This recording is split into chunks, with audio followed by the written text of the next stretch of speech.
अजित पवार आणि शिंदे दोघेही संवादामध्ये चांगले नाहीत। एक्सप्रेस अड्डा कार्यक्रमात मुख्यमंत्री फडणवीसांचं वक्तव्य।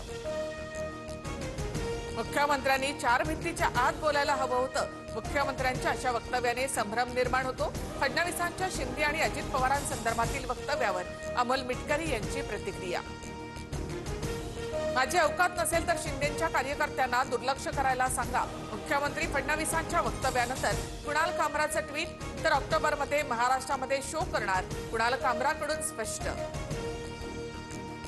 भाजपसोबत जाण्याची काहींना तहान लागलीये, पण तहान लागली म्हणून कुणी गटाराचं पाणी पित नाही। पवारांच्या राष्ट्रवादीतील नव्या पिढीला राऊतांचा टोला।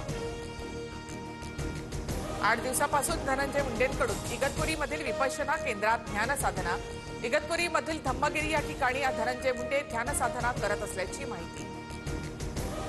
पाकिस्तानच्या गोळीबारात जम्मू काश्मीरमधील नुकसान झालेल्या नागरिकांना मदत करा। विरोधी पक्षनेते राहुल गांधींचं पंतप्रधान मोदींना पत्र।